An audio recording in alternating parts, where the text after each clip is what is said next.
right. Well, welcome to yet another episode of Flip Your Friday. Casey, we decided to do it. We decided to rebrand. I don't know how I feel about it, but I think it's the right decision. We can talk about it a little later. But for now, I'm your host, Wynn Silberman. This is my co-host, Casey LeBlanc. And I'm really excited to have JD. I'm going to call you the mattress flipper, if you don't mind. I mean, the mattress flipper, the sleep whisperer. Yeah, I like the slip. Yeah, I like that too. Sleep whisperer is really, really cool. Yeah, we got to dive into some of this stuff immediately. Yeah, it's going to be. Yeah, there's a lot here with that already. I'm really intrigued about this. Really excited for you to be here. Thank you. But JD, we would like to do just real briefly, Case, just a little bit of an origin for us as to why you're here, what this podcast is about. And then let's just jump right into it. But Case, I love it when you just do a little bit of a version of what we do. So again, we've talked about this. It's about what you're doing that has separated yourself to get you to a level that some people are striving to be. So trying to pick tips and tricks and different things of whether it's going through something and how you rebound it, or whether it's a routine. But basically the idea of Friday being considered a third day of the weekend, especially in San Diego. What are you doing that's different that either elite people or people that are considering doing some changes in their routines can glean from your experiences? So that's kind of the origin of it. And starting from that, we'd love to kind of give the audience, anyone who doesn't know you, and if you're in San Diego, it's probably not that many people, but people that don't know you, give us a little bit of background, kind of where you started and where you came, where you came from. Give us some origin is important, you know. Oh, yeah. So give us a little background. The backstory is everything. Yeah, I think it is. It is. I think it is. We can dig out some gold in there, in everybody's story. So how far back you want to go here? Well, so you're from New Jersey. You've been on the planet for quite a long time, 51 years. So let's start New Jersey. Okay, Jersey, born and raised, single mom.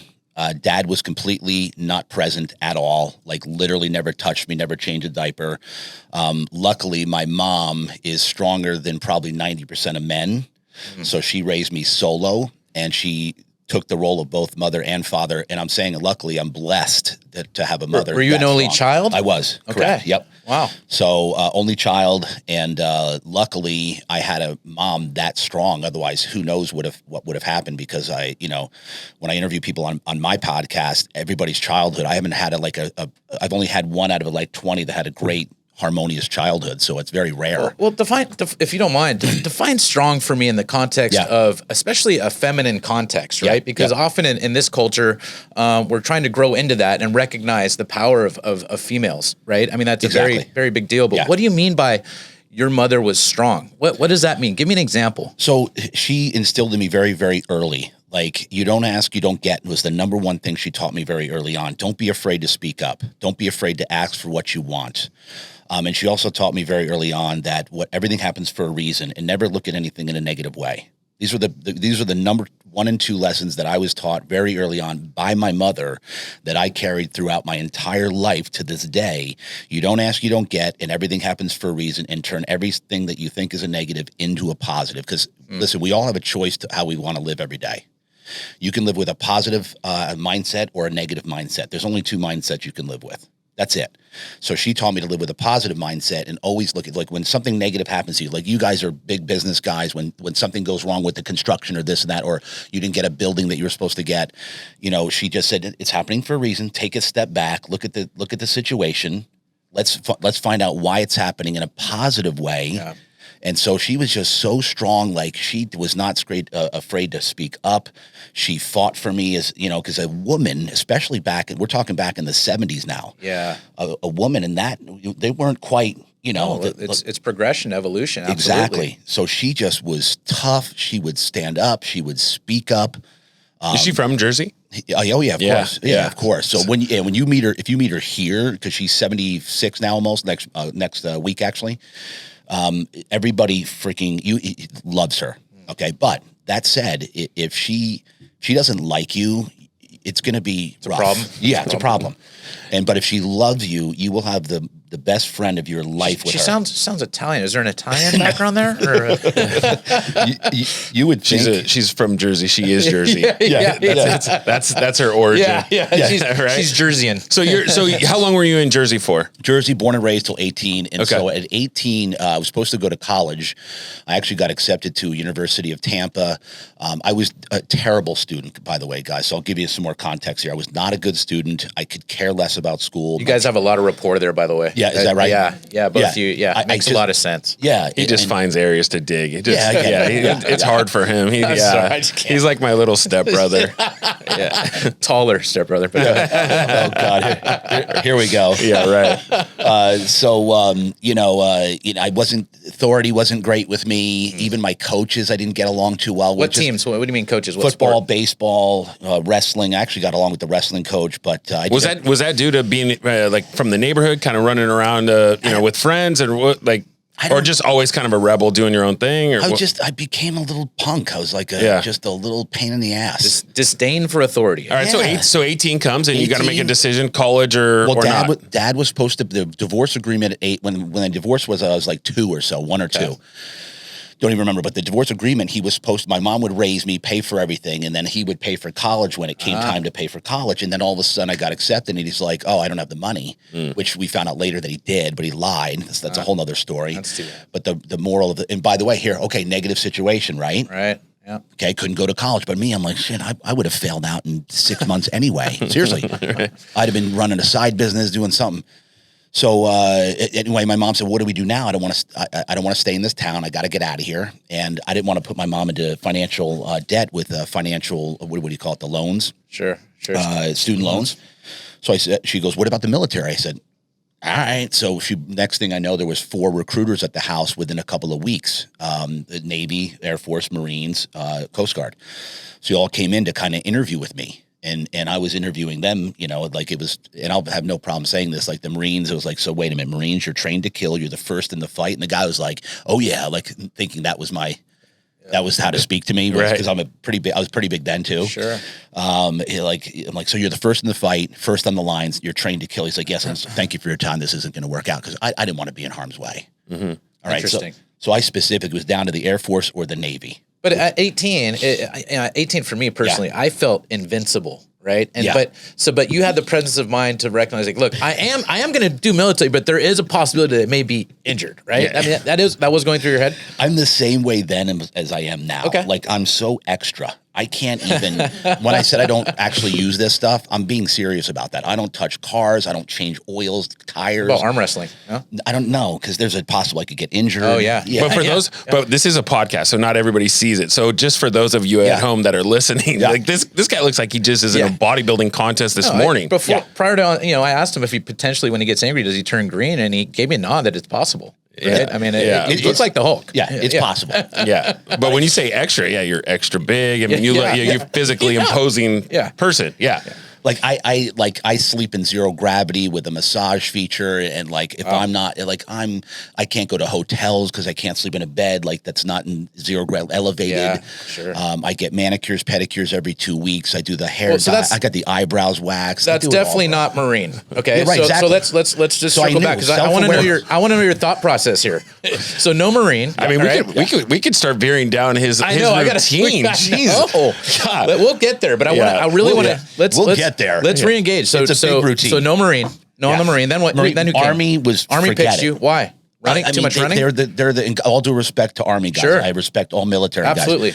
But they're the real kind of grunts on the front line that are kind of just like, you just go fight. I'm like, no. Okay, so you get dirty, and you get dirty in the mud and dirt. Okay. So you pick Navy. What? So you pick Navy. So I picked Navy, and they put me on I took which here's what's ironic is I took the test for the Navy, and I almost aced it. It's called the ASVAB, of how you qualify. So first thing you do is you take the ASVAB. It's called an IQ test, or what is it? Not really an IQ test. Personnel? It's more of it's all realms of school. Oh, okay. Math, science, whatever. Wow. It's one big encompassing, because however you test, then they know which jobs to offer you in the military. Okay. That's how it works. Okay. And I scored like a 99. Like, my mom's like, how the hell? Because I was terrible in the SAT. I was terrible. School was maybe C's if I was lucky, right?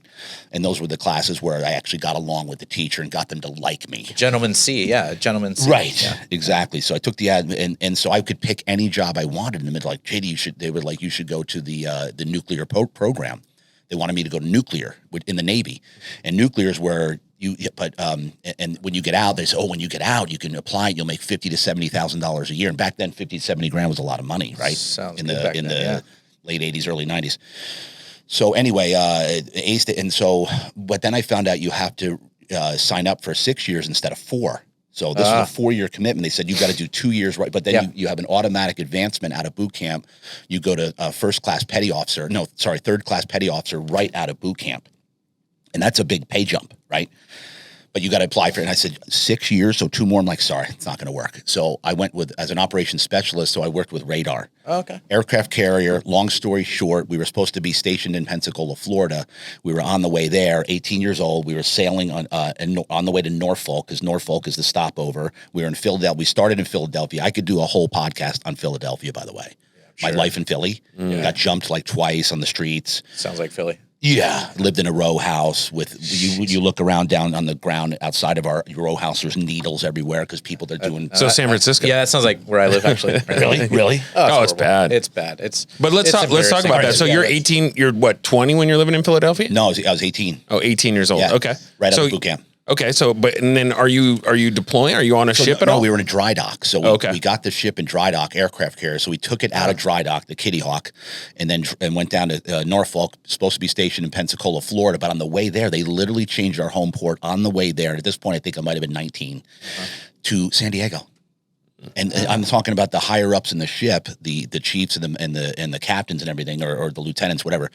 They had already moved their families to. Oh, wow. That's how close it was to the end of being moved, and they just changed the home port to San Diego. Just a quick question. So I like where this is going, but let's come back to your disdain for authority, because from what I understand, I've never joined the Navy. Yeah. But I would assume it's pretty regimented. Like there's a lot of things that you're told what to do, and you don't really like that, right? So how did you respond to that? It's a very good question, man, and you picked up on that. That's because that's ironic that so it's disdain for authority. But something else my mom instilled on me very early was, whatever you commit to, do it to your best capability. Do your best. If you commit, you see it through. Yes. So we took that to the military. Said, okay, if you're going to do this, do it right. So she's kind of talking you through this. Like at this point, if you're going to do this, you're going to commit to this, then here's what we need from you. She just said, do your best. Okay. Yeah. Because listen, I was supposed to be in college. 1 month later, I was being carted off to boot camp, to a physical to go to boot camp. Yeah. Away from my family, away from my mother. First time within away from 1 month, not knowing I was going in the military at all. There was never military in my town. We were in a kind of a uppity town in Jersey, where is it Cherry Hill, or where is it? No, it was called Basking Ridge. Oh, okay. Basking Ridge, New Jersey. All right. Maybe 5 people have heard of that. Yeah. So I haven't. Yeah. So nobody went to the military. It was like almost like frowned upon. Like, oh, you went to the military. I heard DeHart went to military because everybody else went. Their parents could pay for college, and it was the thing. Yeah. So anyway, she said, whatever you do, do your best. So when I went in the military, I committed to doing it and doing my best, and it was the best thing that ever happened to me. So going back to where I am now, I would attribute the best thing that happened to me was the military. In boot camp, number 1 was where my light went off in boot camp, where I thought, I think every person in our country should start out of high school, go to boot camp prior to going to college, prior to doing anything. Put them in 8th grade. What was it? Was it the physicality? What was it? It's the discipline, the discipline, the attention to detail was what I really got out of it. Give us some examples. Yeah. Like you couldn't just fold your clothes and put it in your thing. The clothes had to be perfect, because nothing would fit unless it was folded properly. That would kill me. It's hard. Seriously, it was unbelievable. The bed would have to be folded. You heard of hospital corners, they call it? Yeah. Hospital corners. So, and then you had to learn how to interact with another guy that you had never met before. So that in itself, because I always say the quality of our lives is dependent upon the way we interact with other individuals. That's a fact. I love that. If you interact well with other individuals, you're going to have a great quality of life. If you don't, you're not. Period. It's that simple. It's funny, though. They don't teach that, right? They don't teach how to engage with people. Schools. No, there isn't. No. And it's getting worse in the era of... you are getting worse. Yeah. So anyway, moving on. Okay, keep going. Let's. All right. Sorry. So we're talking about the discipline of the discipline and how that translates into like your later life, your afterlife of post military. Yeah, so that was boot camp. Then I went to my first A school, which was in Dam Neck, Virginia. So Virginia Beach. That's a whole nother podcast. Is Virginia Beach alone, because I was 19, had a fake ID, was going to the bars. But then we went into barracks. But my point is that the military gave me structure. Discipline was number 1. Sure. I was they were beating me down, and I was bigger in boot camp too. So of course they picked on me constantly, would making me do push-ups. But then they made me a leader in boot camp. So in boot camp, the way it works is they give leadership roles out within the first week. So they see who the leaders are in the camp, right? Boot camp. I think we had 55 guys, 60 guys. So they would pick out the leaders and say, okay, this person's going to be this leader, this leader. So they made me a section leader. I was 18 years old in boot camp, and I became a section leader. So each section had about 10 guys, 6 section leaders, 10 guys, right? So now I got 10 guys I'm in charge of, right? And all of them were older than me. Some guys were in their 30s, some guys in their 20s, late 20s, and just because of my physical stature, they made me a leader right off the bat. Sure. So that in itself, I took. So let me ask you a question. We got to jump in right on this, because this is such a topic that we go through on almost everyone that we've had on the podcast, and we're both super curious on your opinion: leadership learned or leadership born? That's a tough one, man. I know, but I'm gonna keep going at it because I need an answer. I've been asked a million times this question. I know. I believe some people have it in them; they're born with it. But my belief system is everything's programmed for us. Programming is everything. And programming begins very early. Sure. From the time you're a child, and the programming begins of the dynamic in your home, your parents or your parent, and how were they? Were they leaders? Were they strong? Because eventually, subconsciously, you become who you hang around. Mm-hmm. So I believe, yes, we're born with it, but I think it also has to be cultivated over time. So I also think leaders can be made. Right. So I think the answer is both. Yeah. I really do. I don't think there's one definitive answer there. I do too. And we've gone back and forth with a lot of different guests. And most people have a pretty strong opinion on the matter. They do. Yeah. Do you? I don't think I've ever asked you. Have you? I lean towards both, to be honest. I really do. I think it's almost a nature nurture. You're going back to child psychology, quite frankly, right? Nature nurture component. Right. I think there's both. I think that there are certain there's DNA. I think there's leadership DNA. I think that does exist, but at the same time, I think you can learn. I think you can learn to lead. I really do. So I think it's a blend. Yeah, I agree. I absolutely agree. And I remember, like, as a kid, I was really shy. But then I finally got confidence. And number one thing in our life, and when you're leading or when you're running anything, a business, is confidence. Or when you're interacting with a client, what's the number one thing they buy? Not your product, not your service. It's your confidence. Yeah. You and your confidence. That's so often missed. It's so often missed. Well, we've talked about confidence. So I'm curious. We're kind of jumping around a little bit, and we'll kind of ask some questions throughout the story. But confidence, I think one of the things that confident people do, it's not that they don't have bad things happen to them. It's how they recover from bad things that do happen. So it's how they bounce, right? Yeah. And I think it's also a level of how confident you are just in a natural state, and you're not faking it. You're actually truly believe in yourself and what you're doing. So tell me a little bit about how you treat confidence for yourself. So what, are you aware of it? Are you working on it? Give us some ideas on things that you do to better yourself in that regard. Well, confidence comes from being prepared. Like when you know what you're doing or know what you're, let's say, and I'll use my business as an example I'm known as the sleep whisperer. And so people now, when they come to me, they see all the reviews online saying, hey, this is the guy to go to. So that helps. But when they come to me, I talk to them in a way like you can't argue with it, because I'm so confident, because I know so much about the human body and the way that a sleeping surface will work on your body, like physiologically, circulation, oxygen intake. I start going through all this stuff. So confidence comes with preparation, I believe. Yeah, that's so true. You have to be prepared. And when it's coming out of your mouth. I agree. Let's talk though a little bit about, just stepping back a little about the narrative of the evolution of the sleep whisperer, because I'm fascinated by it. But you didn't start there. You started in the Navy, and then you had a different job, and you were in sales, right? Where did this evolution occur? Explain to me the process, because now you're here. Now you're confident. You have a great business. How did you get from A to B to Z? Wow.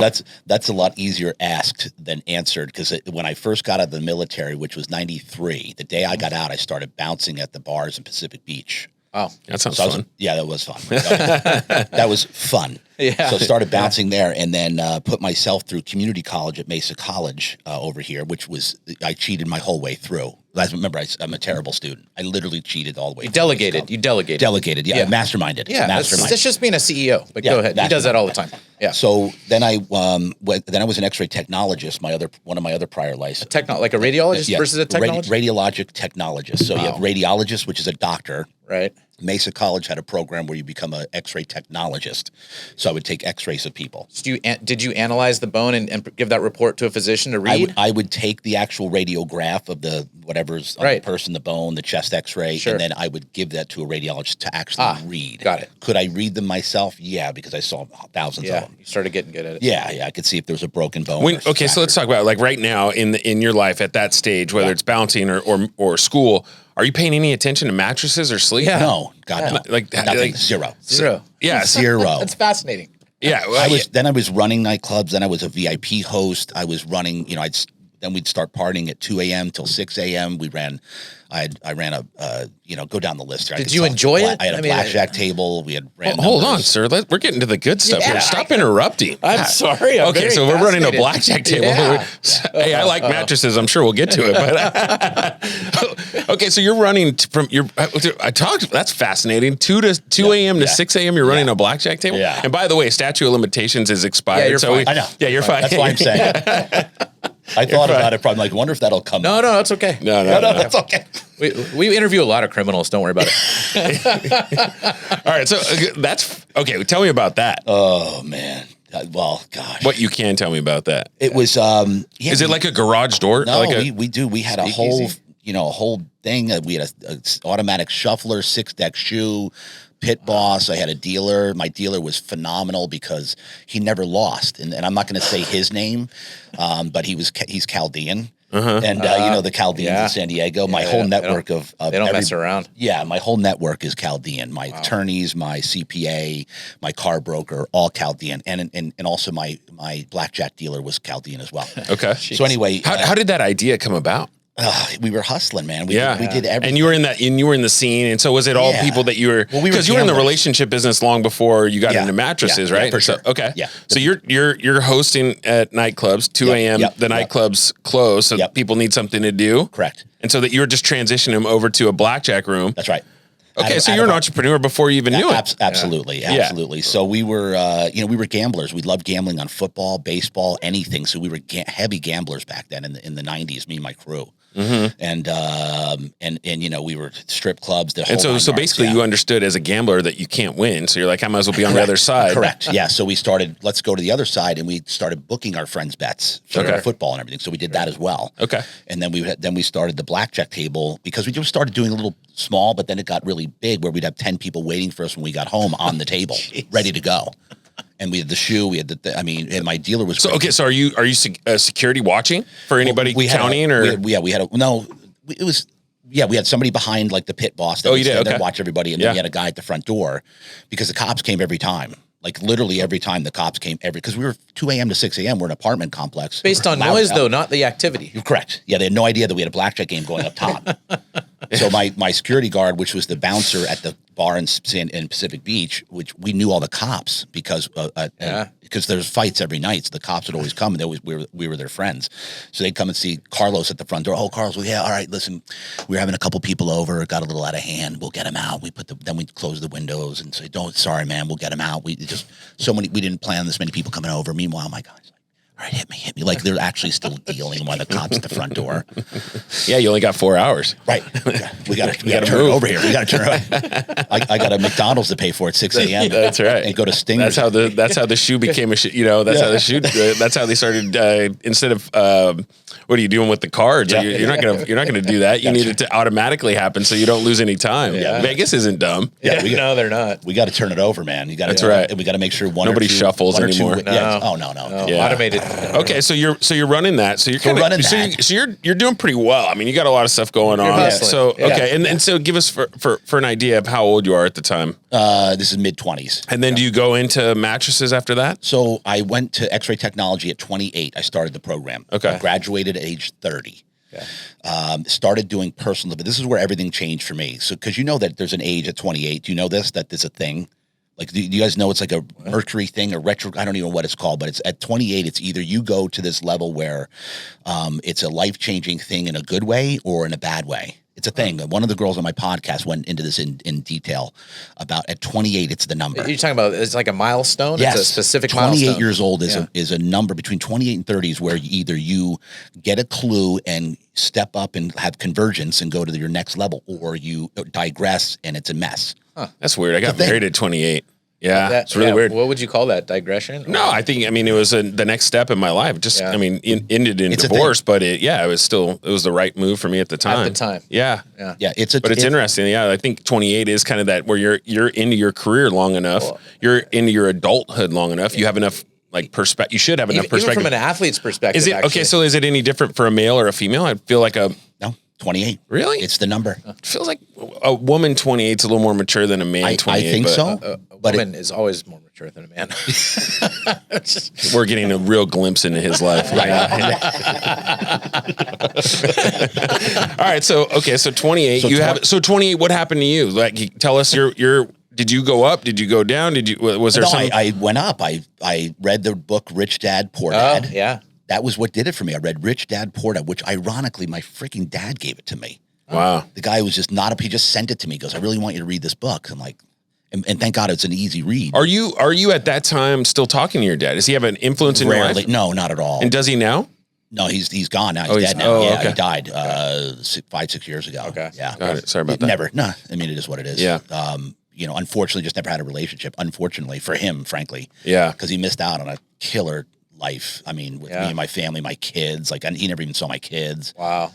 Never. So he did the one thing he did do well was send you a book just randomly. Rich Dad Poor Dad. Yeah. And that was it. Okay. So you read that at 28. Right. About 28, went into X-ray technology, and then went into network marketing. So network marketing was the business that changed everything for me. And all the success principles and the way I conduct my business is from network marketing to this day. Tell us some about those things. So network marketing, they teach you immediately, all the principles of this is where I learned that the quality of our lives is dependent upon the way we interact with other individuals. Right. That was the number one premise. Number two, people buy from people they like, and people like themselves.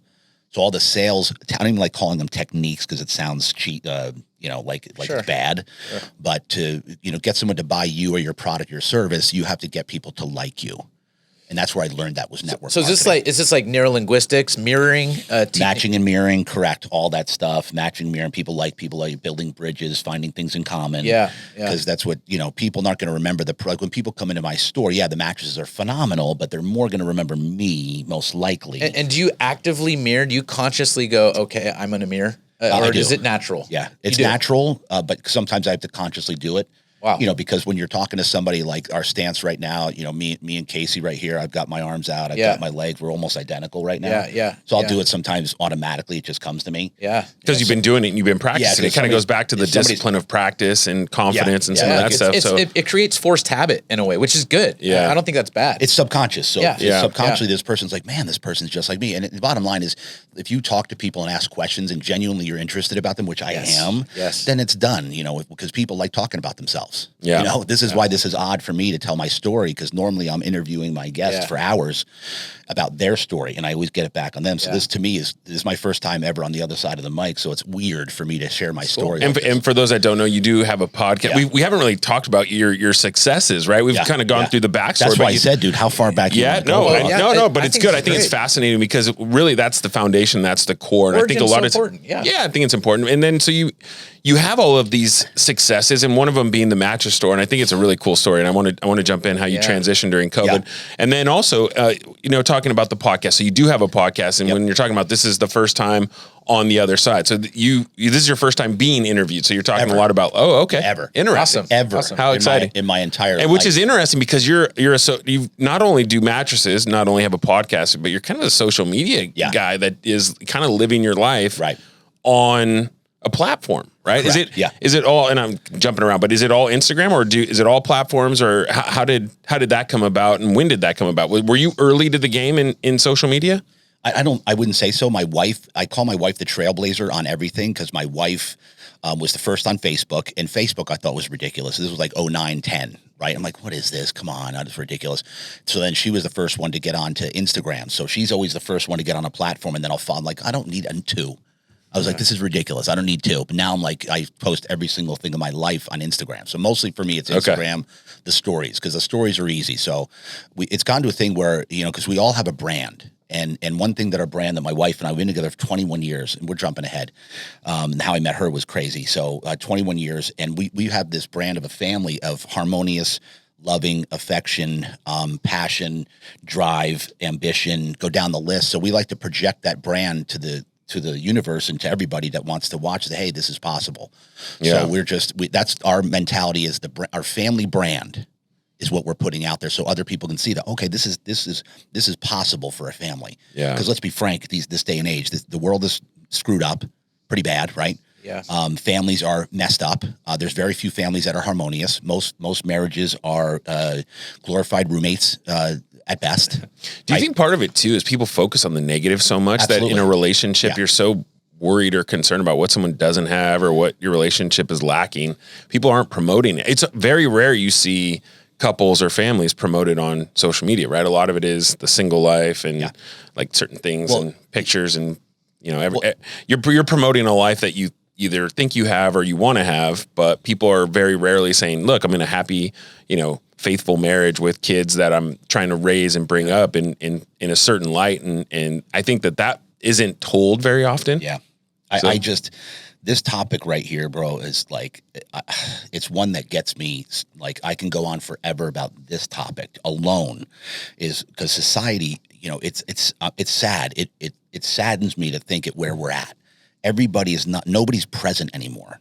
Everybody's faces are in their devices. As much as I'm promoting it out there. Scrolling culture, we call it. Scrolling culture, dude. Nobody's present anymore. Nobody's connecting anymore. We need to connect. Humans are meant to connect. And look at what just happened for 2 years. We were disconnected. We were masked up, told to stay home. So I can go down that forever just on how bad this is. So, mentally for everybody that's involved. Yeah, I don't even think we've seen some of the repercussions. No. You're seeing it now with all the mass shootings that are happening. That's not a coincidence. That's not an accident. Then all of a sudden there's more now. Dissociation. Happening than ever. Right now. So anyway, we'll go back to network marketing. So network marketing, learned all of my principles of how I run my business now from network marketing. And I was doing that while I was an X-ray technologist. Then I became a sales trainer and a personal development trainer, public speaker for about 2 years with network marketing. So I became one of the trainers. So I was speaking in front of, thousands of people on a weekly basis while I was doing X-ray technology. Did you ever have any fear on stage or anything like that? Yeah. I mean, it's normal. You get nervous before you go up on stage, but it was. And how did you defeat that? What are you talking about? That's a good question, but what are you talking about when you're speaking? Yeah. Are you you're actually training? Is that what you're doing? Yeah, the stuff that I was just telling you, success principles, we think what you think, and then how to, I've always been a very good connector, so a networker. So in network marketing, obviously, the way you build your business is by attracting, connecting with people and networking. Okay. So I was the best at it out of the whole group. So because I met people like this really quickly, would find connections and get them. But then you fell asleep on a mattress. Like, how does that work? But I do want to know. I think this is important because I think networking, especially now, where if you've had 2 years, we talk about practice and discipline. Yeah. People haven't had any practice or discipline at networking or building relationships. Like, you go out and you try to meet somebody and you're kind of stumbling over your words. I remember when everything opened back up, I would go out in public and I'm like, I haven't talked to random people. Hesitation even to go out. I haven't talked to random people in a long time. So you're like, what are some things from a networking perspective or just building those relationships of people you don't know that you do that are successful or that you've trained others to do? The bottom line is you have to have self-worth first. You're not going to meet or connect with many people unless you think highly of yourself. I'll start there, self-esteem. Okay. Because most people don't have self-esteem. Most people are so insecure with themselves. They're so worried about what people are thinking about them. They're so driven. And I always say this, most people live through the eyes of their peers, like how they think they should be acting. Sure. That's most. The percentage is very high. 97%, I think, is the percentage of how many people actually live through the eyes of their peers, not even living their true self of who they actually are. Because they have low self-esteem of what they're supposed to do. The ego. I can go on that forever. The ego is what drives everybody. When our true self is who are we actually? And do I have self-esteem that I have confidence in who I am as a person to bring value to others? Because if you genuinely know, like I know for a fact, I can bring value to every person that I meet. You and I met. I knew right away, you've got value for me for sure. I'm excited about that because you're at this level that's way higher than where I'm at. And I'm going to feed off that and jump on in your draft and really kind of like, I'm fired up about that. That's awesome. But I know I'm going to bring back to you is this. I'm on your podcast. I'm going to fire away some stuff that I've got in my mind or whatever. And also my branding aspect of how I bring all my brands together in one shot, which is what you said is what you're doing. Right. Well, trying to do. Yeah. Trying to do. Yeah. So I've done that and I'm doing it pretty well. So I know I can bring that value to you. I already know that. I know. Well, the other thing too, I'm a big energy guy, right? Yeah, like your energy is kind of contagious, right? So when you walk around, there's a wake in that you're just basically bringing other people around you that are saying, hey, you got to get on board. Yeah. So I like that. I try to bring that into my industry, my business, because I think, mattresses, probably not a lot of people with a lot of energy selling mattresses, escrow, kind of the same thing. These are not sexy industries. I think we talked about this the last time we were like, we're trying to make escrow sexy. It's like you're trying to make mattresses sexy. And you've actually done that, right? Right. With some of the things that you've done. Okay, so I don't want to interrupt. So passion is very attractive. When people live with passion, when people are passionate, excited, positive all the time, that's attractive, right? So to connect with other people, you have to have self-esteem that you can bring value to, because that's what you want to think is every person that you bring it's not with them. They call with them, what's in it for me. Everybody thinks what's in it for me, right? That's the first thing that everybody, I'm not going to do anything unless there's something in it for me. You can't think that way. If you truly want to have a true connection with another human being, you have to be thinking, how do I bring value to this person? Absolutely. That's it. Yep. And with every interaction of every person that you meet, you have to ask them questions. Hey, what's going on? Genuinely find out who they are. I think that's a good word though, genuinely, right? Because it can come across as very disingenuous. Correct. If you're just asking to ask, you're check marking a box of like, hey, I asked 2 questions. Yeah. So I don't know if you can teach that is what I'm saying here. Like I'm genuinely curious with every person that I meet, and I ask a million questions when I meet somebody. How'd you get here? What'd you do? Wow, where were you there? Bada bing, bada boom. Yeah. So I'm fascinated. And next thing I know, I've got a connection. Hey, that's implicit engagement. Yeah. That's implicit engagement. And listen, this day and age, we're being programmed to not do this. Absolutely. So what do we do here? Where's the society going to go eventually when we're being programmed to not connect? Well, I think there's a craving going on right now with it though, and so I think it's going to come back, and hopefully we'll see this. There's got to be a recovery, right? Like I'm a big solutions person. We could talk about problems all day long. There's a ton of them in the world, and a lot of people just focus on those. But I think doing stuff like this, going out and doing like actual experiences are really super important for people right now, and they're craving it. So you've done some training. I'm now. Mattresses. Yeah. So, all right. So we're dying to know. I told you, bro. If we're gonna go back, I would go for 2 hours. I'm just glad that we're here now because this is what I really want to hear about. Yeah. Okay. You're a mattress whisperer. So sleep whisperer. Oh, let's get it straight. There's some ancillary product you can cross sell. Yeah, that might be. I was the mattress whisperer for a while. Oh, really? But you rebranded. No, because you got your total addressable market. Everyone sleeps. Yeah, but not everyone sleeps on a mattress. That's correct. Yeah, and there's a lot more encompassing. Very smart. Yeah. And sleep isn't just about the mattress. So you've got all the ancillary stuff. You got to spin off things. Yeah, you got to have a pillow because a pillow, it provides a third of your pillows spinal are alignment so very hard for me to find. I cannot find a good. I know a guy. Do you really? Yeah, he's right here. Does he whisper? Yeah. Depends on how long we're on this podcast. Okay, so give me the evolution here. So X-ray technology, network marketing, I was doing the same time. Right. And then network marketing, I met a guy who was doing on another team who I heard, he always paid cash for the next seminar, like in front of everybody, made a scene about it. I'm like, what the hell is this guy? Literally stand up in the middle of the seminar. They say, we're going to offer a discount on the next seminar. He'd stand up right there. If you register today, and he'd stand up in the middle of the crowd and walk up and reach in his pocket and peel off about $300-400 in cash. Back then, that was a lot, like a ridiculous amount of money to me. I was paying everything with credit cards. I had no extra money. So I found out, I was like, what is it with this guy? What does he do? And they said, he owns furniture and mattress stores. So I was like, really? So I went up to his name was Bryce Ball. There's your shout, bro. All right. And I said, dude, what's up with that? He goes, well, I start guys in storage units all over the country. So if you want to start up, I can actually start you in a storage unit with an ad in the penny saver, and you'll be under my license. Penny saver, yeah. Talk about a hustle. Well, okay, but what are you selling in the storage? Mattresses in the storage unit. Yes. Genius. It's unbelievable, bro. You have no idea. This is the most insane story you could ever know. I'm so intrigued. So I'm like, but I had just gotten my license in X-ray technology. So here it took 2 years. I felt like a doctor. That's how much I was studying for this damn thing, which is ironic. I finished number 2 in my class in X-ray technology. Couldn't even pass anything in high school, but that's another story. So anyway, so 6 months later, I said, "That you know what, bro, I'm ready." He goes, "Well, I only have," and I lived up in Kearney Mesa.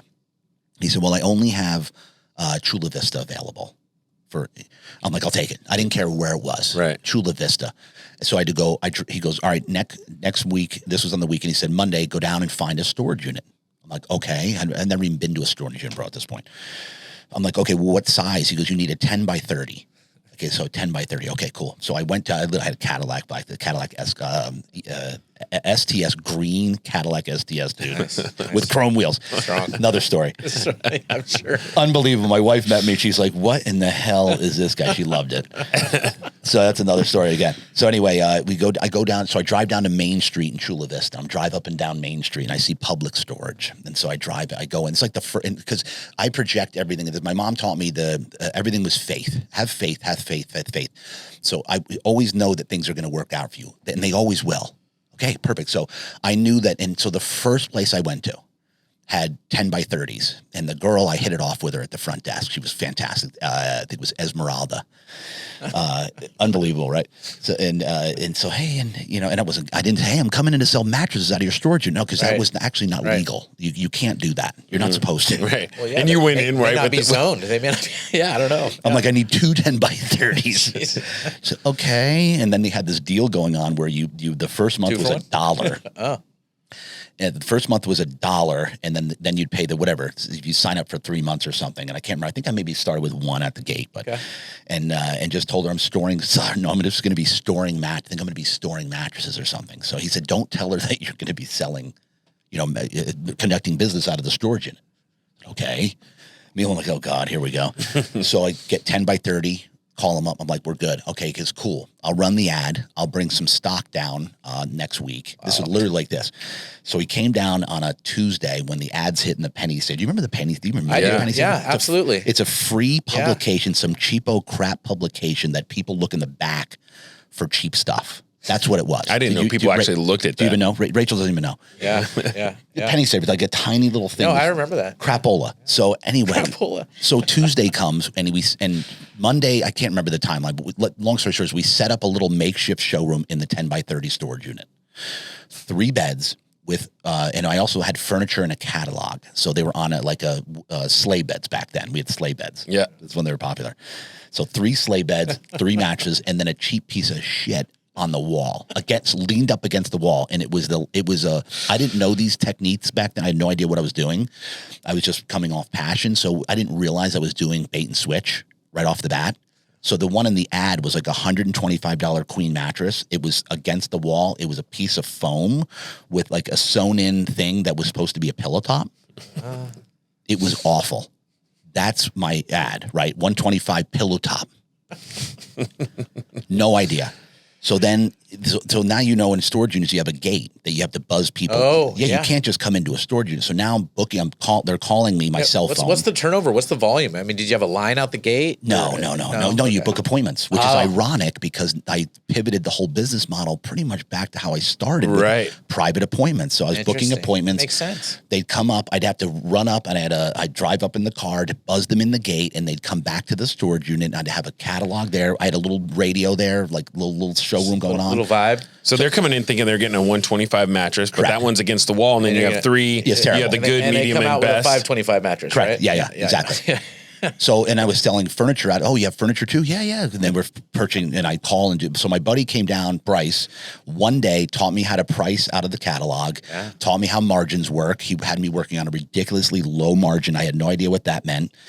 Just to get business and steal it from other people that were in the pennies, because other guys were doing this in the penny saver. Yeah, you had competition within the penny. Yeah. Other guys. It means you have a market. Right? Yeah. So that's how it all started right there. And I would do X-ray technology up from 9:30 at night till 7 in the morning. And then 7 in the morning, I'd go in my scrubs from Kaiser Permanente in Mission Valley and drive down to Chula Vista in my scrubs and then sell mattresses for the rest of the day. So I wasn't sleeping much at all. I was Back then I was The irony as a sleep whisperer. Isn't that crazy? Yeah. I was selling sleep, but not sleeping. It was awful. And I was out of shape. That's a whole nother. So getting into your own, you started to understand what margin was. Yeah. So then I started expanding. I got another 10 by 30. I need to have stock on hand because I didn't have stock on hand. They were having to wait for their product. Mm-hmm. Yeah. So I'm like, I need to have stock on hand. He's like, all right. Because that is one thing when you buy a mattress, you want it right now, right? Yeah. Especially You're a cheapo. excited. You're excited. Yeah, especially a cheapo, and so then he's like, you need to get a guy to do deliveries. So this guy that worked as a medical assistant at the hospital, Jorge, I'll never forget him. He was the nicest guy ever. His family was amazing. So he had a pickup truck. I said, hey, you want to do deliveries for me on the side? So he would come down from the hospital and do my deliveries in his pickup truck. And earning, he was loving it. So anyway, then I got another 10 by 30. Then I got another one. Within 3 months, I had 4 10 by 30s, and I was selling more of the storage unit. Are you still having one showroom and then everything else is inventory? Correct. That's right. Yeah. I had the other showroom I started showing dining sets. So I kind of had 2 showrooms. Okay. Because dining You sets increased your product line. Well, dining sets were a big ticket. They were like $1,500 to $2,000 for one dining set. So I was like, ooh, if I can sell it just, an 8-piece dining set with hutch, call it a day. I was like, so anyway, long story short, within 4 months, I was selling more per week than anybody he'd ever had in a storage unit in 10 years. He's like, what in the hell are you doing? And I got my overhead down so low because the girl at the front, I actually gave her because her family, her and her kids lived on site. And they lived on site, and they had this crappy mattress. It was terrible. So I said, "Listen, I'll give you a beautiful king mattress. Just take care of me. Let me know." So she was then letting people in for me at the gate. Yeah. This is that's fascinating though, right? Like that part of it right there from a business perspective. So few people get this in life. Is just what you just said, right? Like for you, you just said it like, "Hey, I gave her a mattress." Humanity. No, it's connecting dots that no one else can put together. It's not humanity. It's a human touch, though. I disagree. He's taking something. He's engaging, and just like you said, you take genuine interest in every human you've been in. That helps your business. Yeah, that helps you grow business. Definitely. Yeah, but I'm saying you see things that that's an opportunity, right? Like she doesn't even know you're solving a problem she doesn't know she has. She picked up on the fact that I was selling stuff out of the storage. And she picked up on that pretty quick within a couple of weeks. Did you ever receive warnings or anything? Were you concerned? I hit it off with her. So, and she just, and then she'd tell me when the people who own the storage facility, she goes, JD, they're going to be here on Tuesday doing a walkthrough. So be careful between 8 and 10. Yeah. That's so great. I literally was closed. I'd be in the storage unit sleeping on my bed at between 8 and 10 while they're walking around in my storage unit. Literally on site, and then making sure my appointments didn't start till after they left. Yeah, that's crazy. So anyway, got her a mattress. So then she was on my side. Then she was actually letting people in for me. And then this was the kicker. This is how, and my overhead was so freaking low. My guy's like, how the hell are you have such a low overhead? And it was like, well, I got her to do the dollar specials on every month. So she would say that I'm getting another 10 by 30 over here, but I wouldn't. I'd still have this one. So she was hooking me up there because I kept taking care of her. I would give her pillows. I would take it. She was living large on site, bro. Best king mattress you ever seen. Pillows. The kids were happy. And so then I got every month I literally had 3 storage units that were $1 and the other one was $300. Wow. Think about that overhead. It's nothing. Yeah. Right. So he'd come down on Sundays, my guy, and we'd divvy up and do the payouts. And the percentage he was giving me was absurd. It was like 70-30 to him. Wow. And he fronted everything. I didn't front anything. All of his product, he fronted everything, the inventory, everything. So anyway, I got my overhead low. And that's how this started. So then within about 7, he goes, anytime you want, you can buy me out all the stock that you have on hand and start your own business. And then it's 100% yours. But you take over everything. You get a warehouse, you get a showroom, whatever you want to do. And then I'm your rep from that point forward. So you know how it is in business, in a retail, you have a sales rep. So regardless if it's him or somebody, somebody's taking a percentage. So when you sell product, a rep makes the percentage, and you deal with the rep between you and the manufacturer. You know how that works, right? Yeah. Sure. So, and then he would become my rep, and so 8 months in, I told my wife, I'm like, baby, I think I can do this, because we were humming, we were doing really well out of a storage. Then I was doing my own deliveries, by the way. So I got to the point where because I wanted the extra cash. Because my guy was making 150 a day in cash doing the deliveries after the day. So I was borrowing my friend's truck. She'd drive her truck down, take my Cadillac. And I was then on the way home. I remember coming home with 80 to 100 in cash in my pocket from doing deliveries. Did you provide a 70-30 split for your friend? Or no. What was the deal there? Well, how many, give me an idea. Deliveries are all mine. How many mattresses are you selling at the time?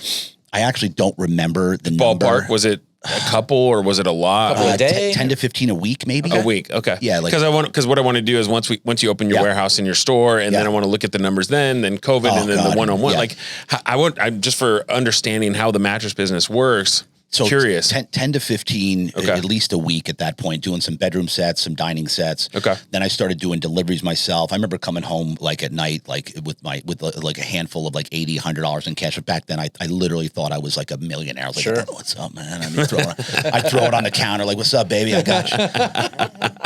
You know what I mean? Oh yeah, just like $100. That's good. I was like, yeah, baby, what's up? I told you I'd make it. You're right. $100. Now it's like, but you stopped doing radiology. So eventually, I've been doing radiology for about a total of 5 years. And I said to my wife, I said, you know what, I'm going to try this. She had a really good job at HSBC. And I said, you need to keep doing that to cover me, because it's going to take me about 6 months to get my feet under me and really learn this business on how to run it with overhead. Because I had to get a warehouse. And I remember I got a Navy Federal Credit Union. I quit my job. Everybody at the hospital was laughing at me like, oh, you'll never make it. Don't let your license expire. Blah, blah, blah. No, they were like, oh, you're going to let your license? I'm like, yeah, I'm letting my license expire. I'm burning my ships at sea. Yeah. Because then there's no retreat. You know, I'm not going to have a license to fall back on, because I was making $75,000, $80,000 a year in X-ray technology. And back then, 20 years ago, that's good money. Yeah. And wifey was making about over $100,000 at that point. So, and she was 28, I was 30. So I let the license expire, and I got a Navy Federal Credit Union home improvement loan, $30,000. And Casey, what's $30,000 to start a business? And with a showroom, a warehouse, first and last product, 30 G's. Yeah. Yeah. Well, you got to give some people free pillows to get to start negotiating a lease payment. You know, some inventory on credit. Yeah, nothing. Yeah. I ran out of that in like 60 days. Sure. I was going to say 6 days. Yeah. Yeah. I mean, because that's not a lot. Yeah. No, God, no. So I started mine on 20. Did you really? Yeah, 20 years ago. Wow. Yeah, took a $20,000 loan, and I told my mom I'd pay her back in 3 months, or I'd owe her 40. Oh, really? Yeah, I was like, this is a bet. She was wow. Like, what? She's like, take a year, take your time, honey. Oh, really? Yeah. But you put pressure on yourself. Put pressure on myself. Yes, yeah, I like that. So I ran out of it in about 30 to 60 days. I got a line of credit to keep the business going, and then my wife. So we're coming now into. So we had furniture and mattresses, right? We had a 3,500 square foot showroom, which included the warehouse. So 1,800 showroom. 1,700 warehouse. So we were selling mattresses and then furniture out of a catalog. And then I did a line of credit. And then here's when everything changed. When we were the first company to ever advertise for a furniture mattress store on Craigslist. Interesting. So when the economy tanked in 08, 09, the housing tank, remember the housing disaster? Craigslist is the online penny saver. Correct. Yeah. So we were the first ones to actually put like legitimate, really. So my wife learned how to write code on the fly, HTML. Yeah.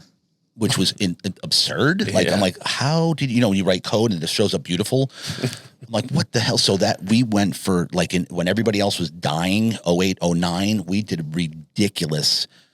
I mean, 09. So here I'm in a storage unit.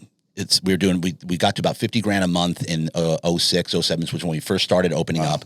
And then 09, we were doing $300,000 to $400,000 a month. Wow. From Craigslist. Craigslist. Crazy. And were you doing just the same thing, what I'd already learned, which is, hey, here's a cheap mattress, come see us? Yes. Okay. Well, this time, now we have Beauty Rest. Now we have high-end $1,000, $1,500 mattresses. Now we're having like sectionals that are $2,000. Now we have like a high-end Beauty Rest that's like $2,000. So we got to these numbers that were absurd. Go ahead. So are you selling the mattresses at this time, or are you talking about like sleep? All it is consultation. Yeah. Are you consulting on sleep at that point, or do you evolve into that? Evolution for sure. Okay. So where do you learn about it, and at what point did you make that transition? And give us some ideas on. I mean, this is a three-pronged question, but people are going to be dying to know, like, what are some things that I should be kind of thinking about, or like nobody talks about sleep, right? It's really important. No. It's an afterthought. It's like, oh, I have to have a mattress. That's it. Nobody really thinks of. They don't know the importance of it. So the question that you're asking, I love, because it makes me. It's gonna bring me to the point that I like making all the time with fresh entrepreneurs. Because in the beginning, we all chase money, right? So that's all I cared about in the beginning, was making a lot of money.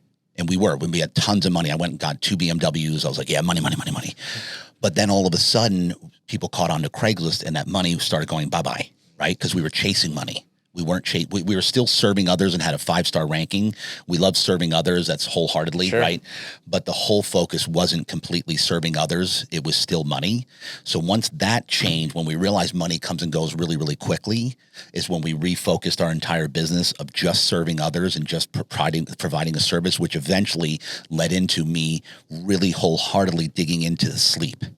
So the evolution happened because of kind of necessity, because the money chasing thing doesn't work for too long over time. Right. And this is for any entrepreneur out there. You know this. You can't chase money because you're not going to make the long haul. If you're not genuinely what you do here at New Venture, wholeheartedly, there's nobody providing service at your level. Would you agree with that? Correct. Nobody cares more about their clients than you. Nobody. You know this. That's what you genuinely have to actually care about is your client and their well-being. So that's when it, and the story goes on and on and on. Like we went down like over $1 million under. We were in bad because the margins. Remember the margins I was taught in the storage unit. I stayed with those margins. You can't do that when you have overhead. And eventually just went, and we were trying to recoup the margin. Was this at a time when the internet, people started buying mattresses on the internet? Or Not yet. Okay. Because then you're going to compete against that. Then we had to compete against the online bed in a box world, right? Yeah. Which happened about 5-6 years ago. 7 years ago is when it first. Casper was the first one. Yeah. That's when that happened. So how do we combat against that? Because now there's 250 online bedding companies that are all saying the same exact thing. We're the best. Oh my God. So anyway, going back, so we had furniture and mattresses. We had a huge showroom, 15 employees, distribution center in Miramar, and furniture drove us under because furniture there were no margins to begin with, and then everything started going wrong with furniture. Well, everything always has gone wrong with furniture where it just in terms of breaking or what? Yeah, it comes in damaged, defective, delayed. So I had to pay somebody, $25-$30 an hour just to repair furniture every day. So that ate our margins. We went all the way under, and we couldn't bankrupt because the name is strong online and brings in a lot of business organically. So we didn't have the luxury of bankrupting the company. So we had to fight our way out, which was not that long ago, like 8-9 years ago. Wow. So that's when we made the transition to got rid of furniture. Let's talk about that because in this podcast, one of the things that we've seen from a pattern standpoint is people that have had success have all gone through something. Yeah. So was this that moment for you in your career? Yeah. Okay, so let's talk about that. Was bad. And the reason I don't like to bring up bad stuff and dwell on it, but I think we talk about adversity is important. Adversity is important in how you're responding. So let's talk through when you first recognized it, what the kind of the impact was in your family, like what are you doing at that point in both your career and personal? So great question because it was bad. Like it was so bad. The great thing about my wife and I, we have a dynamic where I run the business and I have all the business stress on my shoulders and we don't cross pollinate that, so to speak. Like I don't have her worry about the business or even know much about all of the stuff that goes on with business. Makes sense? Because it's such a, cash flow, keeping up with the bills, employees. Yeah. It's very stressful. Well, especially in California, by the way. Yes. No, but that's good because you want her to be stress-free, helping with the family and she runs the family and help manage you. Manage me, right. Correct? Yeah, yeah. I mean, that's a reality, 100%. Right? Like, and that's 100%. Important. And if she's having to take on all the stress of all the things, it's too much. Yeah. Okay. 100%. So we've gotten it to where my wife and I run our marriage like a business. And this is something a good tip for everybody out there. If you want to run a successful marriage, you got to run it like a business. And the number one word in business is what? Communication. Yeah. And same thing in a marriage, like communicate and define your roles clearly in the beginning and then focus on what you're best at. And that's what my wife and I do. What she's best at, she does. What I'm best at, I do. Yeah. And we don't cross. Like I'm not in supermarkets shopping for food. It's been years since I've been in one. It just doesn't happen. Because I conduct business. She loves doing that. She loves it. Loves roaming the aisles. My point is, she does. She's like roaming around. She loves it. Me, I get anxiety in 5 seconds. Like, I can't do this. It. I don't know where this is. I'm not conducting business. We're losing money. The team's losing. That's what I'm thinking the whole time. Right. Right. Yeah, we're wired similar in that regard. Yeah. I'm like, I don't need to be in here. In all regard, but go ahead. Yeah, I lose my mind. I can't go to Costco. Forget Costco. As much as I love it, because I literally want to buy everything. I'm like, I want that. I need that. I need this. Like, I put it. And I just need to get out of here because I don't need to. Yeah. So anyway, we communicate, we defined our roles early, and we also aligned our aspirations in life. Like, what do we want to do as a couple? Sure. And our aspirations are to make a difference, like to literally impact the world as much as possible, but to maximize our potentials as human beings, physically, mental, spiritual, financial, the whole 9 yards. Because the fundamentals of a partnership. the fundamentals of a business, of a partnership, and as of a human being, we're all, there's 6, key building blocks of success. Right. Financial is just one of them. Spiritual, go down the list. Social, Physical. mental, physical. Physical is one of them. It's important to your health. That's another whole topic as well. Yeah. So anyway, what we were getting at is the what was the question? You're the moment in your career. Okay. You're the So low. The we low, got to the this, low. we got Yeah. to this point where we just were going down, and I was faith. Okay, it's going to come back. We're going to work ourselves out of this. We're going to raise the margins. But we were so far deep at this point that we couldn't come back. And then I realized that this isn't good. So I went out and tried to find a liquidation company to help me liquidate the company. Liquidation companies, what they Sure. do is they bring in a whole crew of people Take a look at everything. to liquidate everything and run a big liquidation Like sale. 65% off everything type of thing, just to get whatever cash you can get. And Right, but they also bring in product, so it's a racket, quite frankly. Yeah. A liquidation company is a racket. wow. Yeah, and the people they bring in, God bless them, all due respect, they're not the way we do it. The way we ran our sales was our network marketing. Find things that genuinely care about your client and do good by them. Yeah. This mentality was just make the sale no matter what it takes. They don't care who it is. Wow. And if they need to burn the bridge, that's fine. So when they came in, I was like, no, we can't burn the bridges here because we're going to move on with something else with the name Real Deal. We can't burn these bridges and make sure we have unhappy customers. Yeah. So I had to go through that, bro. It was literally like I thought I was going to have a nervous breakdown. It was so bad. My wife didn't know how. She knew it was bad because we were like $1 million under at this point and no way out. And we had to pay our rent at that point was like $30,000 a month between the showroom and the warehouse. $30,000 a month just in the rent. The electric was like $4,000 a month. These numbers are sounding familiar. But at that point, when you're going down, it was like, whoa, what do we do here? Well, it's funny when you run out of cash, you don't have a business. Yeah, it's like It will go fast. You're fixated on faith. Do you distinguish Faith, Is there constant faith, is there a distinction constant. that you make between belief and faith, or do you see those as two of the same things? I personally see them as very similar things. Since I've become close to Awakened Church the past year and a half, my faith is now at a level that it's never been before, meaning that, okay, God is a thing. Like God's actually working through me. Now I'm going to let God do his thing through me as that. Now I'm just a vessel. So now it's at a whole nother level. Like that's absurd and crazy to me. Was it through this experience? Is that when? No, this was further down. So faith in general, of faith that it's all going to work out. Have faith that things are going to be okay. Have faith, if you do right by others, things are going to work out. Sure. Right. And that's the faith that we always had and I always had. So I just kept keeping the faith. Yeah. And my mom was been my therapist my whole life. So I would talk to her every day. She was on the East Coast. She's literally my therapist. So I'd vent. I never vent with my wife or tell her all the negative stuff. I'd tell my mom. So, and that's important for people to listen. You need somebody in your life that you can vent to, that you can get this stuff off your chest. And it shouldn't be quite frankly, shouldn't be your spouse, I don't think. Yeah. You need somebody. Either your mom or a therapist. Yeah, exactly. If you have a mom that's that good that you can trust, that can be a therapist for sure. Not many are. Oh. Most moms are in your pity party and, oh my God, they're making it worse. Yeah. Let's be frank. Yeah. Mine was like, hey, get in there.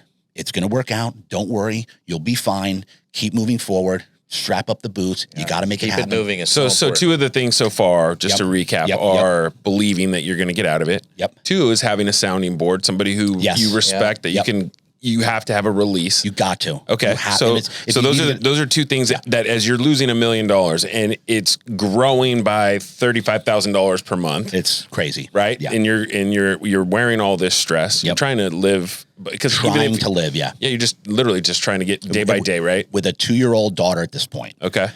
And that's significant because the 2-year-old daughter is what actually really completely got me through because I would have to go into the liquidation company. I was having to make the sale. I would do cash deals. I would then take the cash literally to give it to the liquidation company. I'd go in the back office. I would then run across the lawn because Bank of America was all across the lawn from me in Kearney Mesa. I'd pay a vendor directly in their account through Bank of America. We'd then email the company, the supplier, and say, okay, release that couch for this customer. That's how close it was to us completely imploding and losing the Real Deal name and all of our credibility in business. Yeah. I was grabbing the cash, bring it to Bank of America. They'd release a couch. Grab it. As you look back on that time, right? So you have those two kind of pillar things. Was there anything else that you're like, wow, that changed my entire career? What were some of the things that you look back on and learned through that process about yourself? What I learned, and I'll say this about myself, was resiliency, but I want to say this about business. And for those that are, watching this, that are business guys or girls, know this: things happen and the shit hits the fan. And like you said, every person that's had massive success or success at all has had massive failures. And that's what I realized at this time, which was the most valuable to me, was I realized that this is actually kind of normal. Like, because then I met my Chaldean, my CPA, who I've had for a while, is the best. We have the same guy. You freaking know him, of course. Wes, yeah. Wes. I've been with Wes for 22 years. I call Wes, my wife was my original savior. I met her 21 years ago. She's my original savior because she got me out of Pacific Beach. I almost didn't make it. That's another whole thing of how bad I really was in Pacific Beach. My original savior. My second savior was Wes Salem. And my third is Jesus Christ. Okay. Wes is one of my saviors. Wow. He got me through that ordeal because he said, JD, this is normal. I got you. So the other thing too, just as you're talking about that, is that relying on other people, having a circle, being able to, because I think as an entrepreneur, you wear a lot, even in your family. You're like, hey, I'll wear it, I'll own it, I'll get myself out of this. But you at some point have to be able to extend it, ask and have a sphere or circle around you that you need help. There's not tight nucleus of trusted people. Yeah, and I think that like at some point, somebody has to take a chance on you and help you and actually try to because at that moment you can't see opportunity. No, you are so in the you can't see the forest through the trees. I would define that as grace. Yeah, right? I got to tell you, I'll never forget sitting. We were right because his office is right across here, across the thing. Yeah, I'll never forget sitting in the glass room with him and about three. He brought in his squad. 2 other attorneys, you name the type of attorney, CPA, and we masterminded how they were going to get me out of this situation without completely imploding because I was so freaking scared, dude. Yeah, I was scared. Well, you're not making good decisions when you're operating. I was just surviving. I was just, how am I going to survive? How are we going to get? Well, and that's the thing, right? Like, I think it's a good point is to have a trusted advisor who can look at it, who's smart enough to get you out of it, but is not emotional enough to be tied to it. Emotionally engaged. Yeah. And I think that's where like some honest conversation with somebody who can tell you, hey, you've got to make some hard decisions. Here's what it looks like. Here's the roadmap out. Yeah. Because at that point, your headspace is what?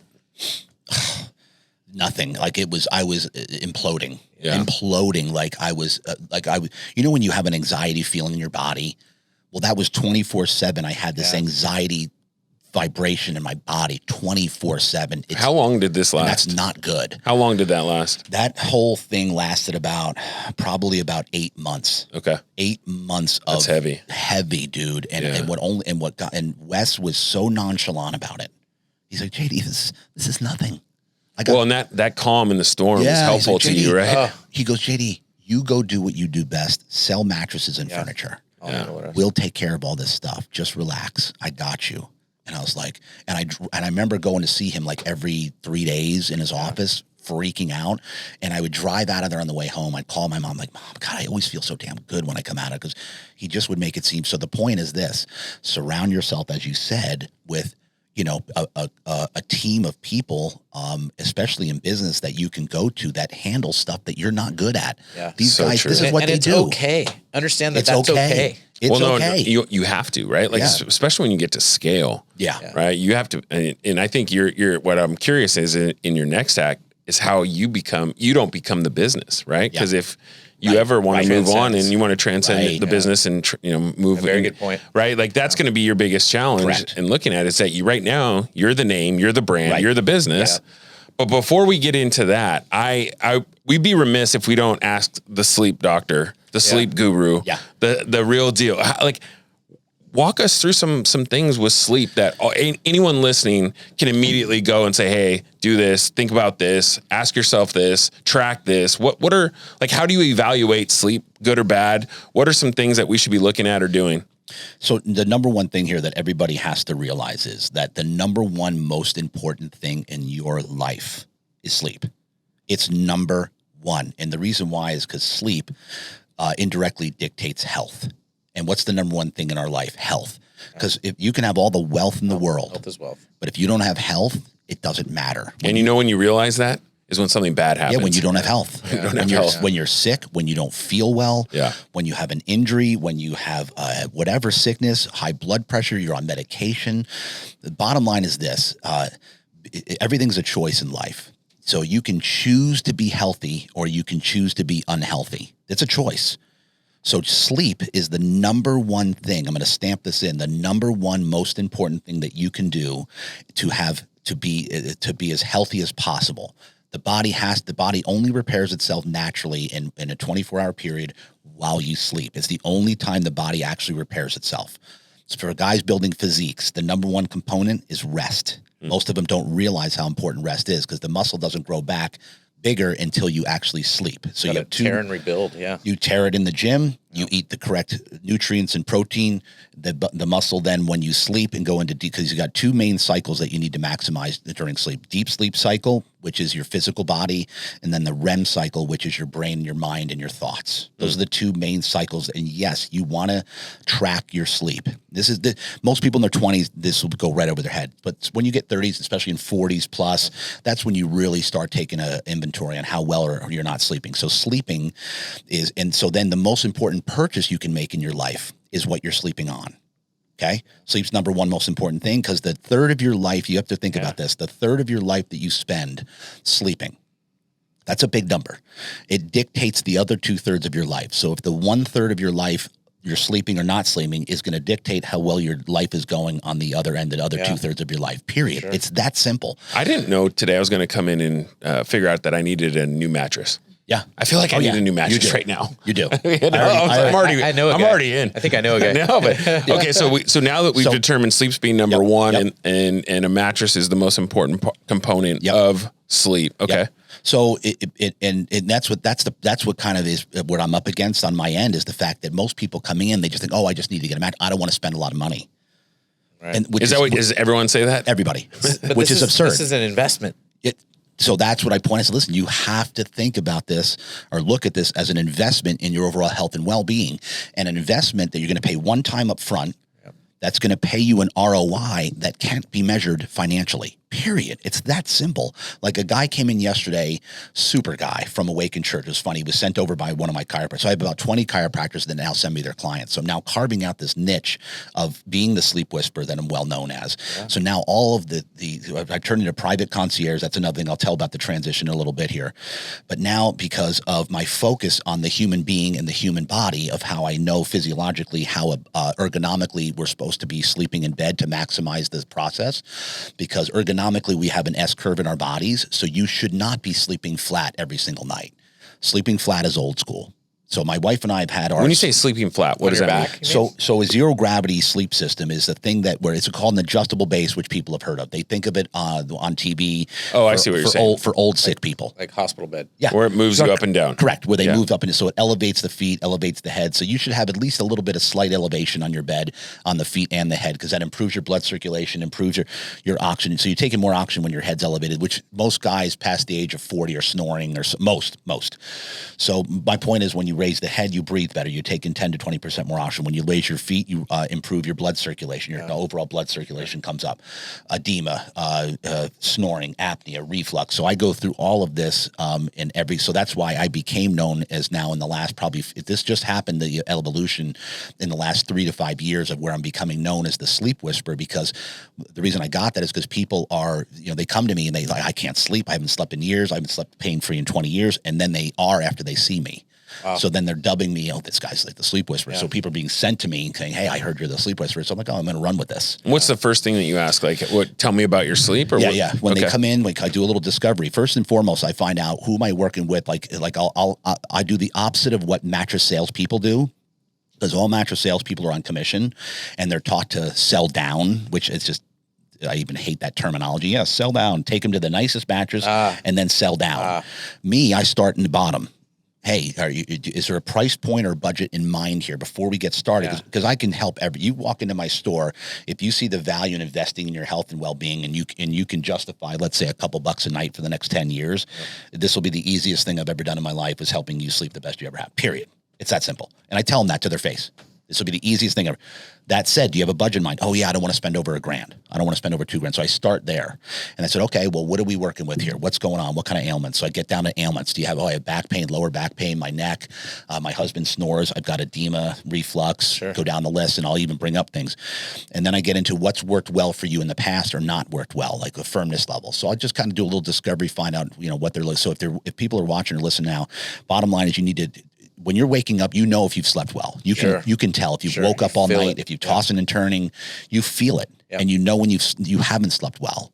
And if you're not sleeping well on a regular basis, what I would encourage you doing is to really find out is get either a Fitbit, or I just started using the Oura Ring, which I know you do too. Yeah. The Oura Ring's simple. It's right on your ring, right on your finger. Very simple. It tracks every single aspect of your sleep, your REM cycles, your deep sleep cycles, how long you're awake, how much you toss and turn, your heart rate, your volume. It's addicting. You start competing. Dude, I wake up. It's the first thing I do. It really is. Yeah. I wake up every day and I can't wait to look at the app. You know what I did is I actually bought all of my ops team one. And I was like, really? Yeah, I was like, I think it's that important that you guys are rested. Yeah. And I want you guys the only way you can know is if you're truly tracking it. Yeah. It's like anything in business. If you can't measure it, you can't manage it. Correct. And so we look at trying to measure and manage a lot of different things. We call them KPIs in our business, key performance indicators. What are the activities and from a personal standpoint, sleep is the one as a guy.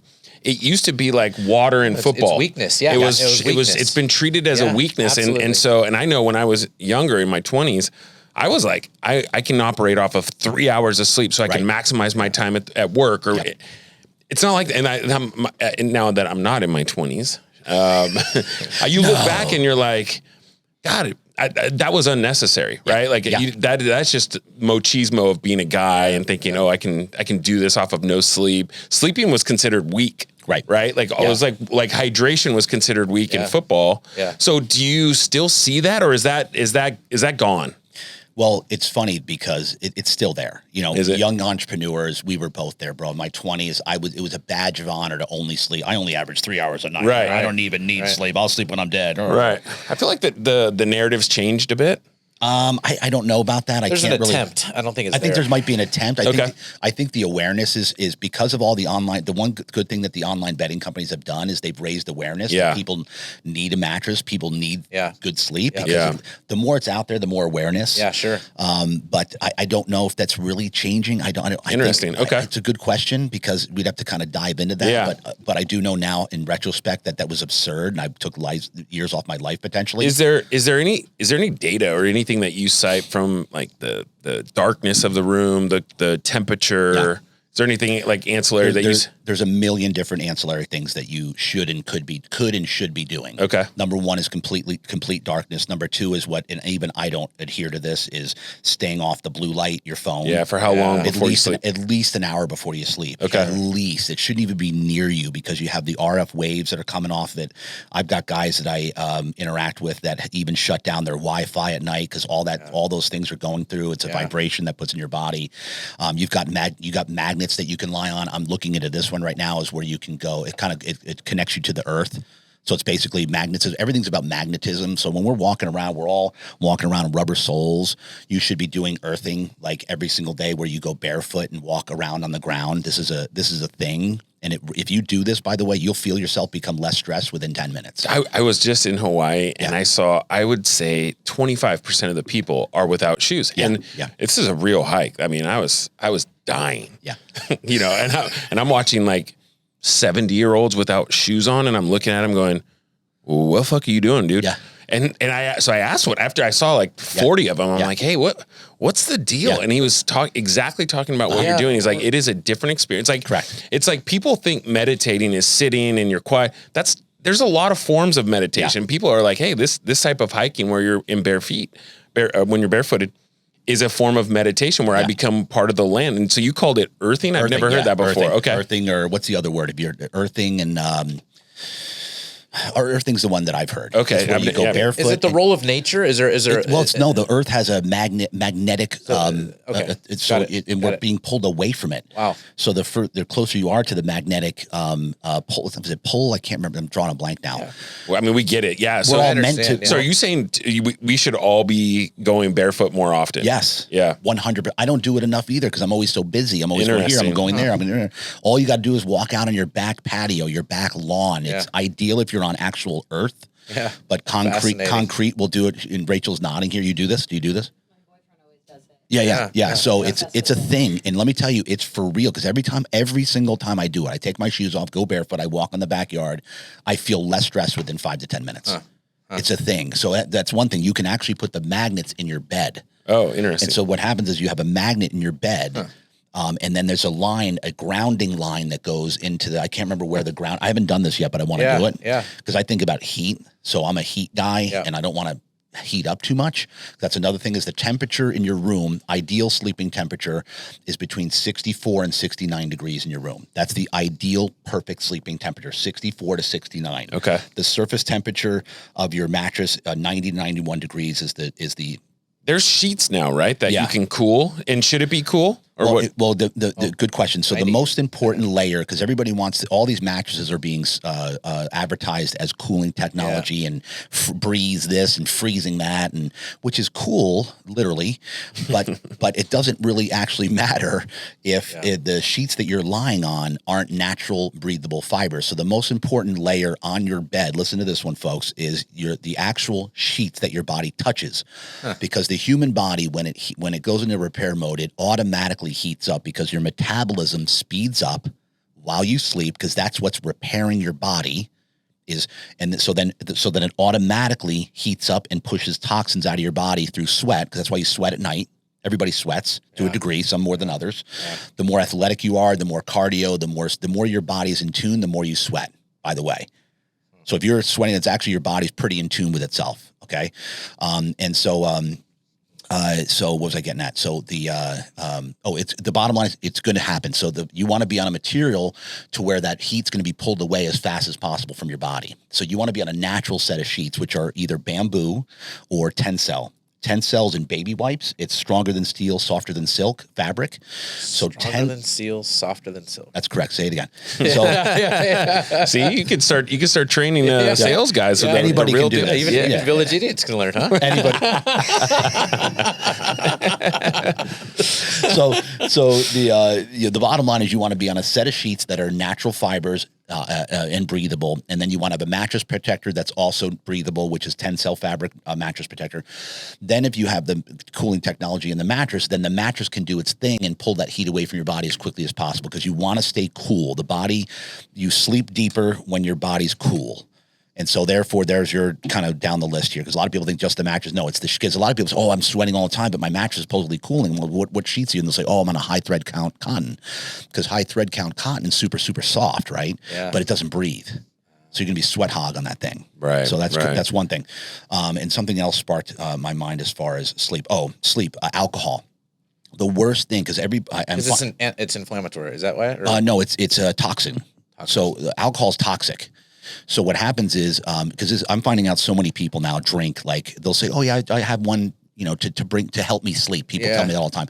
Yeah, I have one cocktail a night, one scotch, a couple of beers that helps me get to sleep. And I'm like, you think maybe it is, and this is where you want to track your sleep. So, and I always, it's funny because every Saturday night, my worst sleep of the week is Saturday night, because I eat really well during the week. And then Saturday night, my wife and I do a nice dinner, rich foods, bottle of wine together. Yeah. So, and Saturday night's always my worst sleep because I have alcohol and the rich foods and all the stuff. What about cannabis? What's your stance on cannabis and sleep? Cannabis is also one that gets your heart rate up. So it actually isn't a good thing. And a lot of people think the indica strain, because indica is the one, they say it makes you sleep. Yeah. Because that's the one that kind of is supposed to bring you down. Yeah. But and I've studied this recently with friends of mine, that it's actually not conducive to deep sleep, because it's actually getting your heart to race a little bit. Yeah. It's actually bringing your heart rate up a little bit. So how about melatonin, which is a natural CBD is I'm a big That's proponent. non-psychoactive. Correct. As long as there's no THC in it, it's got to be. They've said though that the I do CBD daily, and it's a 30-to-1 because that one ratio Little bit of helps the body absorb it, so you don't feel anything. Like I do it before work, just because I remember it easier that way. But and I don't feel anything. But it's anti-inflammatory, which does translate to better sleep. Right, and it's a calming thing, and it's also a calming thing, and I'm a believer in it. Okay, but I brought this the melatonin thing up to someone recently. Actually, this past 2 weeks ago at dinner, the melatonin thing, and melatonin. This is coming from a person that's really studying this stuff about the human body and what we're putting in it. No good. Like over time, it's forcing your body to not know how to do it. Your body, we already have it in the body. So as long as you're doing all this other stuff like keeping the room dark, staying off the blue light, you're going to produce your own melatonin when your body gets tired. Are you tracking? Do you do blood work fairly regularly? Every 90 days, I do full blood panel. Full blood panel, yeah. I used to be once a year. Now I'm doing it every 90 days because I'm adjusting some of the hormones in the balance. Because that also translates to sleep, right? I was just going to get to that. Okay, sorry. No. If you're hiring, I would love to maybe go onto the Real Deal sales platform here.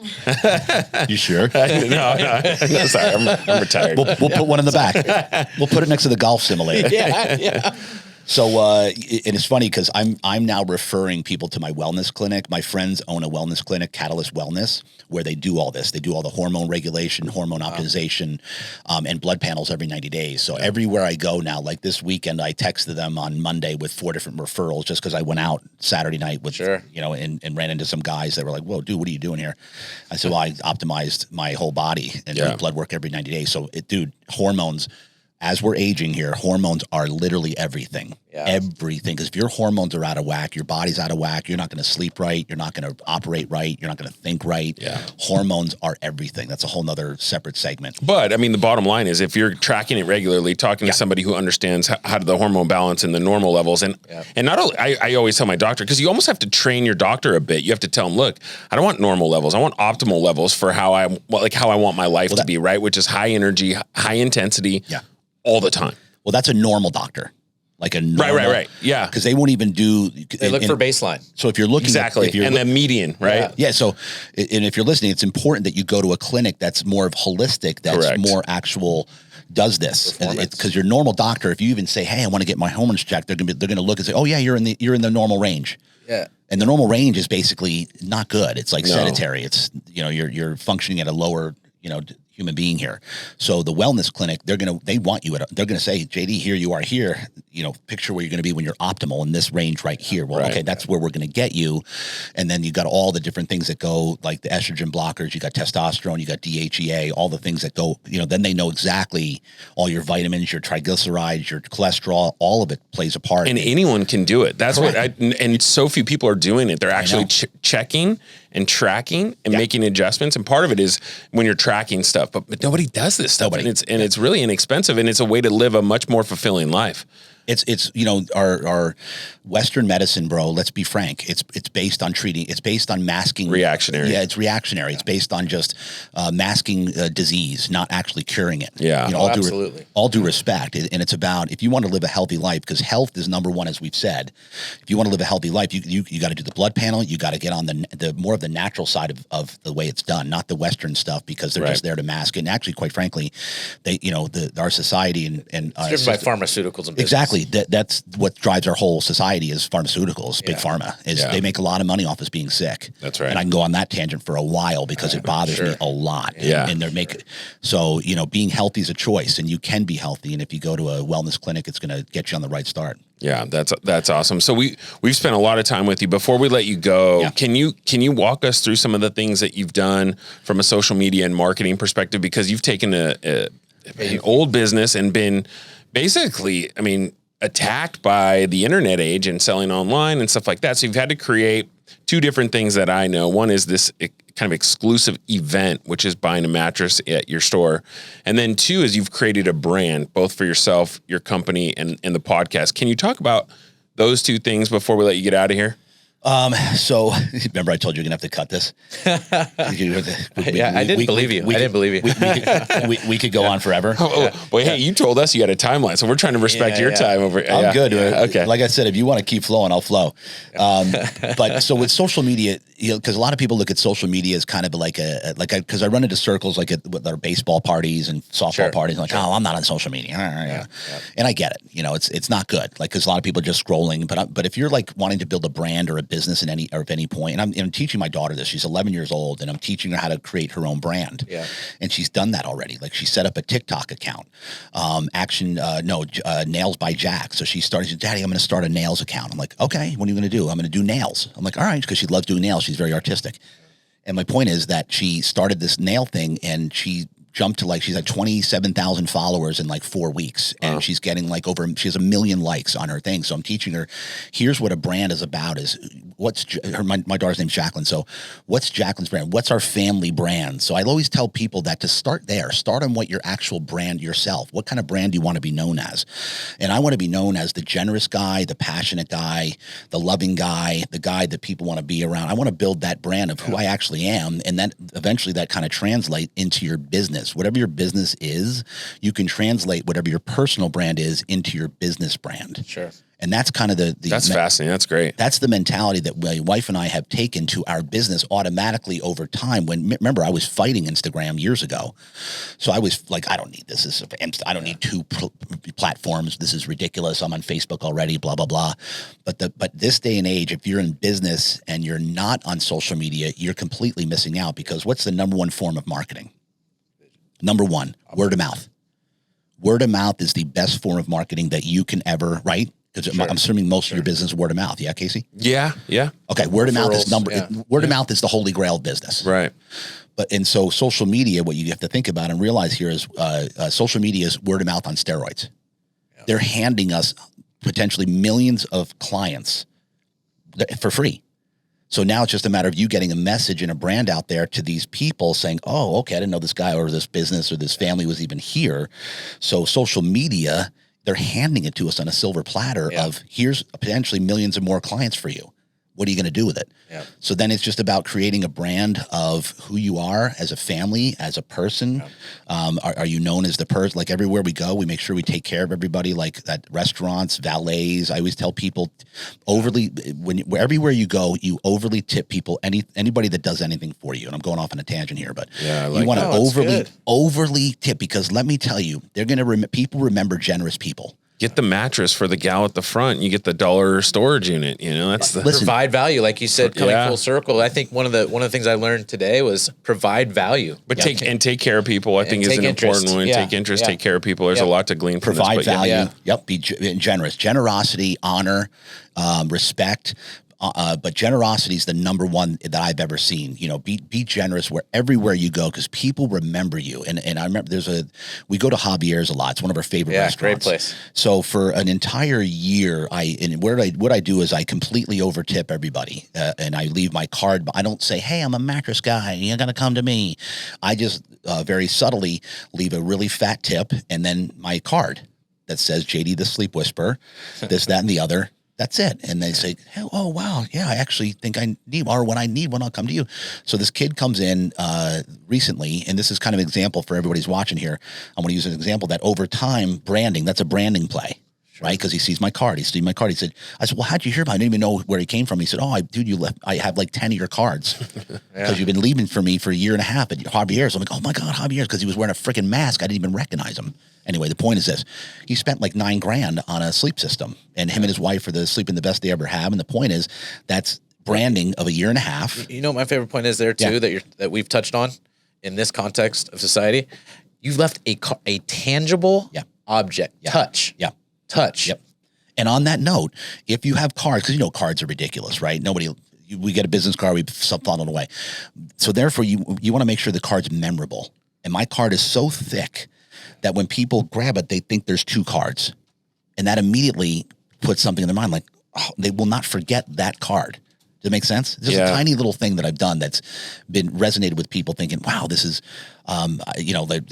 leave an impression, something that's going to be recognizable. So anyway, going back to the brand is just on social media is you have to look at social media in a way of getting your brand out there. Is your brand good for society? Is your brand good? Do you want to inspire others? My main mission every day I wake up is to impact the world in a positive way. Sure. And as much as I possibly can to go to sleep that night, make a difference in people's lives, period. That's it. That drives me more than anything. My calling in life is to make a difference.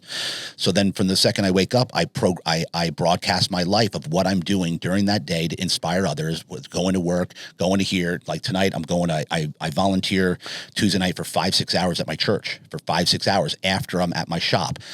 A podcast in the morning. So they see all this. My point is showing a brand to tie it in with your business brand of who you are. Yeah, that's great. That's awesome. Well, congratulations on all your success. Thank you for being anything that you can take away or give us that you learned from being on the other side of this, because you do have a podcast. So before how was it being in the other chair? Yeah. By the way, it's realdealtalk.com. Realdealtalk.com. It's pretty cool. It's, weird because as I said before we started, I can go on forever because I've got a ridiculous backstory that could go on for days. So I don't know, you guys. We scratched the surface a little bit. I'm hoping that I gave some value today. Absolutely. I think there are a lot of tenets that we shared today that were really important. Again, and just moving back on it, I mean, just contributing and adding value to people, the touch, rapport, taking genuine interest. I mean, there's a lot of things we can, using your term, glean from this podcast, but I just wanted to get the opportunity to thank you for taking the time to be with us. I think it's a great time to just kind of visit here and come to a closure. And Jay, this is what I have to do as a host, and this is something you probably have to do all the time. Audience, listen, thank you. Thank you for watching. I want you to be able to DM us. We're on every platform. I don't know if you knew this. We have YouTube, we have Apple Music. I mean, it's everything, right? But please take a look at this. And if you have questions, we love answering offline too. I just want to absolutely thank you for being here. And I think that pretty much wraps it up. Yeah, JD, thanks for being on. That was great. Guys, it's my pleasure, and I'll leave you with this. Just remember, for those of you every day when you're moving and you're striving and you're trying to get to the next level, just remember that someday, put it in perspective when you wake up every morning. Someday you're not going to be here. Remember that. Yeah. And let that drive you. Let that drive you to do something like memorable while you're here. Absolutely. I love that. Absolutely. That's a great way to end it. Thank you very much. Thank you. All right. Thanks, guys. Appreciate it. It's been an honor. Awesome. Great. Awesome. Love it.